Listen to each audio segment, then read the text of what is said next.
one on the stage to tell you about this. तो once again मैं I'm sure as per his personality कहूँ या उनका aura कहूँ या मैं उनका I'm sure उनके words जो होंगे वो उससे भी ज़्यादा amazing होंगे. Can I please request Sanjeev ji to please join us on this stage with us? Actually मैंने इसीलिए पहले सब कुछ बोल दिया क्योंकि मुझे पता था नाम के बाद बोलने नहीं देंगे.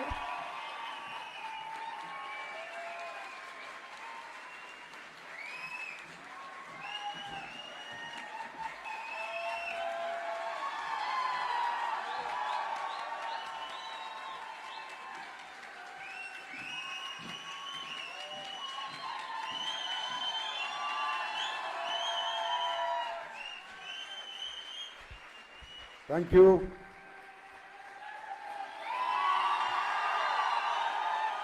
Good morning.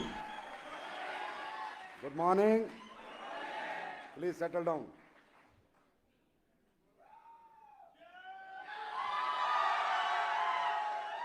Thank you so much for this warm welcome. और ये इंडस्ट्री तो जोशीली इंडस्ट्री है, तो ये तो जहाँ भी होंगी वहीं जोश में होंगे. मतलब किसी के मरे में जाएंगे तो भी रोके नहीं जाएंगे. ये इंडस्ट्री का अलग ही, इस इंडस्ट्री में काम करने वाले लोगों के एनर्जी लेवल कुछ अलग ही होता है. तो सबसे पहले good morning once again to all of you and thanks for this opportunity कि मैं आप सबके सामने कुछ बातें कर सकूं एसोसिएशन के बारे में, इंडस्ट्री के बारे में. और सबसे पहले मैं इसके लिए बहुत बहुत धन्यवाद करता हूं हमारे आदरणीय Hem Pande ji, chief secretary retired consumer affairs. He is the person behind this industry. आज हेम पांडे जी को जितने मतलब आप लोग शायद कम जानते हैं या नहीं जानते, जो लोग जानते हैं उन्हें पता होगा कि 2017 की डायरेक्ट सेलिंग की गाइडलाइंस के जो फाइनल सिग्नेचर हुए थे, ही is the dignity, he is the person. जो इंडस्ट्री बेनाम थी 22 साल से, जिस इंडस्ट्री की कोई पहचान नहीं थी, उसको पहचान दिलाने वाले मिस्टर हेम पांडे सर आज हमारे बीच में. तो सर बहुत बहुत धन्यवाद आपका, थैंक यू सो मच. और इंडस्ट्री के बारे में अच्छी अच्छी बातें करने वाले, इंडस्ट्री की अचीवमेंट्स की बातें करने वाले, लोगों को इंडस्ट्री के बारे में अवेयर करने वाले इनके पितामह मेरे mister Surendra Vats sir, thank you so much for this opportunity. और बहुत ही मेहनती और बहुत ही कर्मठ मिस्टर पवनदीप अरोड़ा जी, जिन्हें देख के हम भी इंस्पायर होते हैं, रोज कहीं ना कहीं मीटिंग लेते रहते हैं, थैंक यू सो मच. और केमिकल फ्री दार्जुब 9 mister Jitendra Dagar ji, thank you so much for this opportunity. और मिस्टर अत्री जी बहुत बहुत धन्यवाद. और Sanjeev Kumar ji, Yogesh sir, Vipin sir, thank you so much. दोस्तों, ADCI association of direct selling entities of India, ये एसोसिएशन की आज ग्रांड समिट है. मैं कहूँगा इस एसोसिएशन की आज लॉन्चिंग है. ये एसोसिएशन क्यों बनी, इसके पीछे क्या विजन है, क्या मिशन है, वो आप सबको जानना बहुत ज़रूरी है. तभी आप इसका प्रचार प्रसार करेंगे और तभी आपके मन में एक अच्छी फीलिंग आएगी कि मैं यहाँ पर क्यों आया हूँ, इतनी दूर से मुझे बुलाया गया है. तो मैं जो आया हूँ, जो आज मेरा दिन है, वो किस मिशन में आज था, किन लोगों के साथ था और कहाँ मैंने आज अपना ये कीमती समय दिया, बहुमूल्य समय दिया. दोस्तों, हमारी इंडस्ट्री 1996 से भारत के अंदर है, आज 2021 आ गया. आज भी हमारी इंडस्ट्री की वो पहचान नहीं है, वो सम्मान नहीं है जो समाज के अंदर होना चाहिए था. आज इस इंडस्ट्री में लाखों लोग आए, करोड़ों लोग आए, कुछ अचीवर बने, कुछ फेलियर बने, वो हर जगह चलता है. लेकिन फिर भी इंडस्ट्री अपने आप को रिकॉग्नाइज नहीं करा पाई.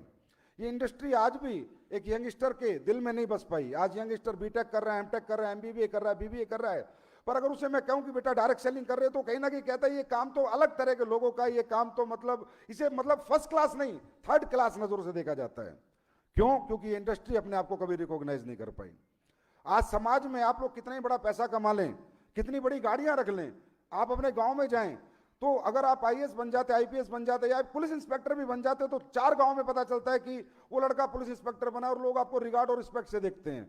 आप फरारी अचीव कर लेते तो भी लोग आपको रिगार्ड और रिस्पेक्ट नहीं देते. क्यों? क्योंकि ये इंडस्ट्री की इमेज कहीं ना कहीं नेगेटिव है, कहीं ना कहीं अपने आप को रिकॉग्नाइज नहीं कर पाई. लेकिन बहुत प्रयत्न और बहुत प्रयास हमारे सीनियर्स ने किया है, जो इंडस्ट्री के लोग हैं, और करके उन्होंने, और शुक्र है भगवान का कि उस दिन उस चेयर के ऊपर हेम पांडे जी थे, जिन्होंने इस इंडस्ट्री को समझा, जिन्होंने इसके लिए डायरेक्ट सेलिंग की गाइडलाइंस बनाई। इवन गवर्नमेंट ऑफिसर्स की ये हालत थी कि हम लोग जाते थे बताने कि ये भी इंडस्ट्री है, ये भी रोजगार जनरेट करती है, ये भारत का अनएम्प्लॉयमेंट खत्म कर सकती है, ये इंडस्ट्री बहुत बड़ा काम कर सकती है, बहुत बड़ा रेवेन्यू दे सकती है गवर्नमेंट को। तो कोई ऑफिशियल सुनने को तैयार नहीं थे। पर वो thanks to God and thanks to our seniors कि उस टाइम पे हेम पांडे सर जी वहां पर मेन चेयर पे थे और उन्होंने इंडस्ट्री की पावर को समझा, कहीं ना कहीं गाइडलाइंस आई और आज इस इंडस्ट्री के रूल्स भी कहीं ना कहीं बन रहे हैं।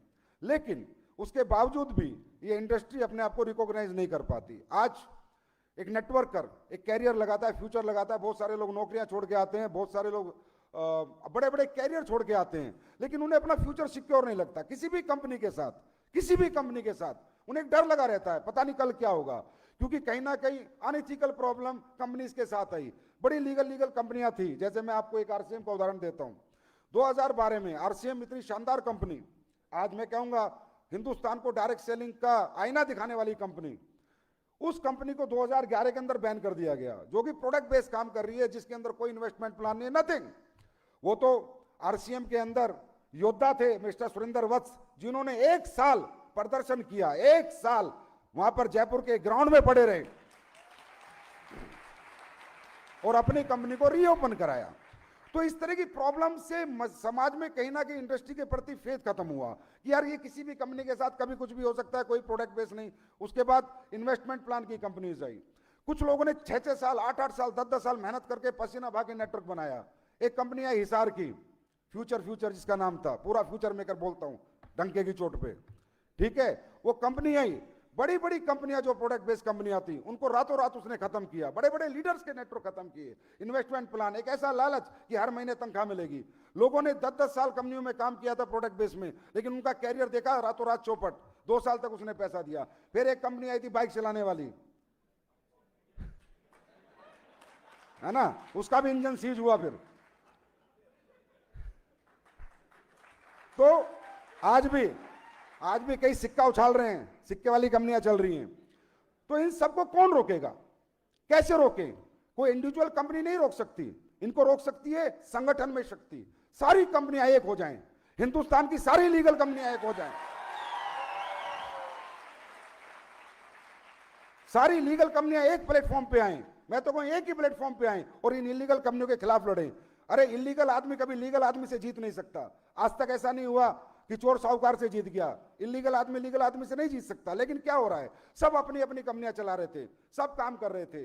फिर एक दिन विचार आए, हमने कुछ फाउंडर मेंबर जो आज आपके सामने ये सब अपने भाई लोग, इनको बुलाया, हम सब ने बातें करी कि यार ऐसे कब तक चलेगा। हम लोग 10-10 साल पसीना बहाते, 15-15 साल पसीना बहाते, उसके बाद रातों रात एक कंपनी आगे नेटवर्क उखाड़ जाती है। इनके खिलाफ आवाज कौन उठाएगा? ऐसे कब तक चलेगा कि गवर्नमेंट हमें रिकॉग्नाइज नहीं करेगी? हमारे रूल्स कब तक आएंगे? हमको कब पता चलेगा हम सही हैं या गलत हैं? ये कौन इसको डिसाइड करेगा कि वी आर राइट और वी आर रॉन्ग? लोगों ने अपने भविष्य लगा रखे हैं, लोगों ने अपनी जिंदगियां लगा रखी है, दिन रात लोग लगे हुए हैं, लेकिन लोगों का भविष्य सुरक्षित है ये आश्वासन देने में आज सबको डर लगता है, सबको डर लगता है। इस डर को कैसे खत्म किया जाए? तो हमने कहा हम शुरुआत करते हैं। तो ये सब फाउंडर मेंबर्स, हमने कहा हम एक ऐसी एसोसिएशन बनाते हैं, क्योंकि एसोसिएशन की हमें बहुत आवश्यकता थी। एसोसिएशन भारत में बहुत हैं, अच्छे तरीके से चल रही है, उनका अपना अपना तरीका है, अपनी अपनी सोच है, लेकिन हम एक ऐसी एसोसिएशन चाहते थे जिसका कोई कमर्शियल टर्म्स जिसके अंदर ना हो, जिस एसोसिएशन में सिर्फ इंडस्ट्री के बारे में सोचा जाए, इंडस्ट्री के लोगों के बारे में सोचा जाए, जिस एसोसिएशन के अंदर कोई डेजिग्नेशन ना हो, मैं प्रेसिडेंट, मैं सेक्रेटरी, मैं वाइस प्रेसिडेंट, ऐसा कुछ ना हो। वहां पर एक ही चेहरा हो, मेन चेहरा, जो बिल्कुल इथिकल व्यक्ति हो, लीगल व्यक्ति हो, जो सही कंपनी को एंट्री दे, गलत कंपनी को बैन करे और गलत कंपनियां जो बाजार में चल रही हैं उनके खिलाफ आवाज उठाए, एक ऐसी एसोसिएशन। और जो सही कंपनियां चल रही हैं उनके लिए आवाज उठाए, एक ऐसी एसोसिएशन को आज भारत को जरूरत थी।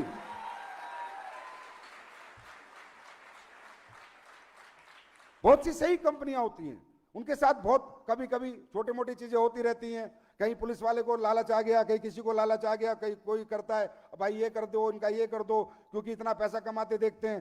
तो उनके लिए आवाज उठाने वाली कोई एसोसिएशन हिंदुस्तान में नहीं थी। एसोसिएशन है लेकिन अगर कोई कंपनी परेशान है, कोई कंपनी तकलीफ में है, उस कंपनी को बचाने के लिए कोई एसोसिएशन आगे आने को खड़ी नहीं थी। और एक कंपनी कंपनी होती है, कंपनी का कहीं ना कहीं कमर्शियल कनेक्शन होता है। कंपनी जाके बोलती है मैं ठीक हूं, तब मजा नहीं आता। एसोसिएशन की लीगल टीम जाके बोले ये कंपनी ठीक है, तब मजा आता है।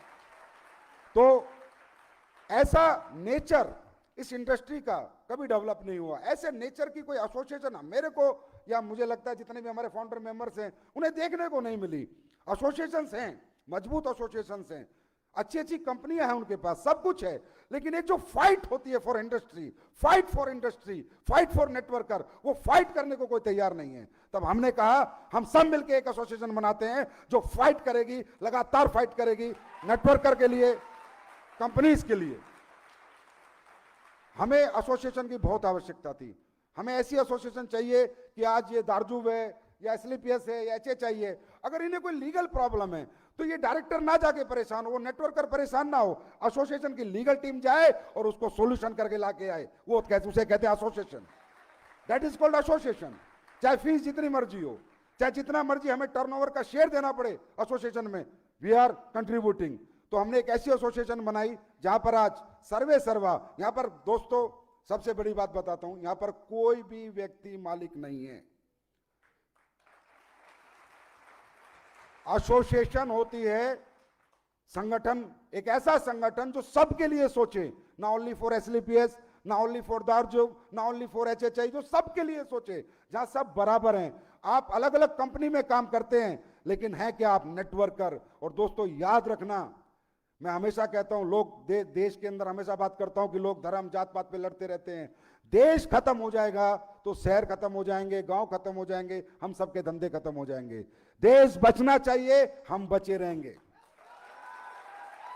इसी तरह डायरेक्ट सेलिंग के अंदर कंपनी कोई मायने नहीं रखती, एसलीपीएस हो, एचएचआई हो, दारजूब हो, एमवे हो, कोई भी कंपनी हो, कंपनी का अस्तित्व कब तक है? जब तक इंडस्ट्री का अस्तित्व है। इंडस्ट्री बचनी चाहिए, कंपनी बची रहेंगी। अगर इंडस्ट्री जिंदाबाद है तो हर इथिकल कंपनी जिंदाबाद है जो इथिकल तरीके से काम कर रही हैं। उसके लिए हमें बहुत जरूरत थी एक एसोसिएशन की, एक ऐसे व्यक्ति की जो हमें गाइड कर सके, एक ऐसी पर्सनैलिटी की जो हमेशा सच के साथ काम करें। हमने बहुत रिक्वेस्ट की और हम हेम पांडे सर के पास सारे लोग मिलके गए। हमने कहा सर, आपने हिंदुस्तान की प्रशासनिक सेवा में अपना इतना समय दिया, आप चीफ सेक्रेटरी कंज्यूमर अफेयर्स रहे, आपने हमारी इंडस्ट्री को बनाया है, हमें गाइडलाइंस दी है। मुझे लगता है सर आपसे ज्यादा समझदार व्यक्ति हमें कोई नहीं मिलेगा। तो प्लीज सर, अब इस रिटायरमेंट में एक ऐसा सेवा का काम कर जाएं जहां करोड़ों लोगों में आप पूरी जिंदगी बसे रहें। तो सर ने बीड़ा उठाया, लेकिन सर का कहना क्या था कि सर के बारे में जितने भी लोग जानते हैं, नहीं जानते हो जाके पता करें। सर हिंदुस्तान के सबसे ईमानदार ऑफिसर की कैटेगरी में नंबर 1 पे आते हैं, मिस्टर हेम पांडे सर। तो सर ने कहा संजीव, पवन, जितेंद्र, सुरेंद्र जी, संजीव जी, अत्री जी, मैं आपके साथ हूं, लेकिन मुझे इथिकल डायरेक्ट सेलिंग चाहिए। मैं किसी गलत आदमी को इस एसोसिएशन में एंट्री नहीं लेने दूंगा। मैं आपके सपोर्ट में खड़ा हूं। और इस एसोसिएशन ने यह फैसला किया कि यहां पर कोई सेक्रेटरी, कोई प्रेसिडेंट, कोई वाइस प्रेसिडेंट नहीं होगा। नोबडी इज डिग्नेटरी, सब एक होंगे। कंपनी चाहे बड़ी है चाहे छोटी है, पर सब यहां पर एक होंगे। तो इस सोच के साथ यह एसोसिएशन का आगाज हुआ। और आपको जान के बड़ी खुशी होगी कि एसोसिएशन की ग्रांड समिट आज है, लेकिन अभी कंज्यूमर अफेयर्स के रूल्स पे चर्चा होनी थी कि रूल्स कैसे आने चाहिए, रूल्स कैसे होने चाहिए। तो गवर्नमेंट के पैनल पे एडीएसीआई ऑलरेडी रजिस्टर्ड हो चुकी है। आज गवर्नमेंट कोई भी निर्णय करेगी तो एडीएसीआई का पैनल, उसमें एक्सपर्ट पैनल बैठा होगा और अपने विचार और अपने सुझाव बताएगा। उसके बाद हमारे रूल्स आएंगे। तो दोस्तों, आज का दिन मैं कहता हूं इस इंडस्ट्री के लिए बहुत बड़ा दिन है। और इतिहास 5 लोगों से शुरू होता है, लेकिन कब 55 हो जाते हैं पता नहीं चलता। तो शुरुआत है, लेकिन ये अंत नहीं है, सिर्फ शुरुआत है। और इसमें हमें आप सबका सहयोग चाहिए। और उसमें एक सहयोग चाहिए कि आप जिस भी कंपनी में काम करते हैं वही कंपनी आपकी मां होनी चाहिए, वही आपका मंदिर होना चाहिए। सहयोग ये चाहिए कि आप स्नैचिंग ना करें, एक दूसरे की कंपनी से बंदे ना खींचें, बाजार की दुनिया को अपने साथ लेके आए। आज डायरेक्ट सेलिंग की कुछ चिल्लर कंपनियां, चिरकुट कंपनियां जो मार्केट में चल रही हैं, वो चिल्लर चिरकुट के दिमाग में रहता है फलानी कंपनी का लीडर तोड़ लो, फलानी कंपनी का लीडर तोड़ लो। मैं कहता हूं ये मार्केट तोड़ लो। ये हिंदुस्तान की 135 करोड़ आबादी है, उसका माइंड डाइवर्ट करो, उसका माइंड कन्वर्ट करो। तुम एक दूसरे को क्यों खाते हो? आज अमेरिका के अंदर 33 करोड़ की पॉपुलेशन में 3.5 लाख करोड़ का साइज है इस इंडस्ट्री का, 3.5 लाख करोड़ का टर्नओवर है एक साल का। और भारत के अंदर अनएम्प्लॉयमेंट सबसे ज्यादा जरूरत है इस इंडस्ट्री की। 135 करोड़ की जनसंख्या, 20,000 करोड़ का साइज है, 20,000 करोड़ का। ओनली 20,000 करोड़। एक मैगी 10,000 करोड़ की बिकती है। क्या साइज है हमारी इंडस्ट्री का? हमारी इंडस्ट्री का साइज क्यों नहीं बढ़ा मालूम है? क्योंकि हम उसी सर्किल के चारों तरफ घूम रहे हैं, उससे बाहर निकलने की कोशिश नहीं कर रहे। हम किसी फ्रेशर को नेटवर्कर नहीं बनाना चाहते, हम आम समाज में नेटवर्किंग की छाप नहीं छोड़ना चाहते। हम लीडर खेलते हैं, लीडर, इसका लीडर उसका लीडर, तो उसी दायरे में घूम रहे हैं। इसलिए आज तक 20,000 करोड़ का साइज रहा। मैं कहता हूं तुम एक दूसरे को मत खाओ, मार्केट को खाओ, इस इंडस्ट्री को 3 लाख करोड़ पे पहुंचाओ। सब कंपनियां अच्छी होती हैं, सब अच्छे हैं, कोई बुरा नहीं है। सबका एक क्लाइंट है, सबका एक कस्टमर है। जियो का अपना कस्टमर है, एयरटेल का अपना कस्टमर है, वोडाफोन का अपना कस्टमर है। वो कंपनी अच्छी है, वो बुरी है, अरे कोई अच्छा बुरा नहीं है। सबकी अपनी अपनी क्लाइंटेज है, सबकी अपनी अपनी लीडरशिप है, सबके अपने अपने एजुकेशन है, सब लोग अच्छे हैं। हम किसी भी इथिकल कंपनी की बुराई नहीं कर सकते जो इथिक्स से काम कर रही है, और हम किसी को नीचा नहीं दिखा सकते, क्योंकि जो लोग नीचा दिखाते हैं वो कभी ऊपर नहीं उठ सकते। तो मेरा टाइम अप हो गया, इन्होंने घड़ी लगा रखी है। तो बस यही कहूंगा कि आप लोग इंडस्ट्री को बड़ी बनाएं, आपका बिजनेस, आपका नेटवर्क और आपकी कंपनी अपने आप बड़ी बन जाएगी। इंडस्ट्री को प्रेफरेंस दे, प्रायोरिटी इंडस्ट्री को दें। इंडस्ट्री के खिलाफ काम ना करें, इंडस्ट्री के लिए काम करें। और जब भी इंडस्ट्री के लिए आपको कहीं बुलाया जाए, जैसे आज आ गए वैसे हमेशा आते रहे। और आज के बाद हिंदुस्तान की हर फेसबुक, हर व्हाट्सएप, जितना सोशल मीडिया खेलना है खेलो। ADSI आज अभी से अगले 2 घंटे में कन्याकुमारी तक पहुंच जानी चाहिए। 2 घंटे में हिंदुस्तान के हर नेटवर्कर को, हर कस्टमर को पता चलना चाहिए कि हिंदुस्तान की सबसे ईमानदार एसोसिएशन का जन्म हो चुका है। Thank you so much, wish you all the best. Thank you.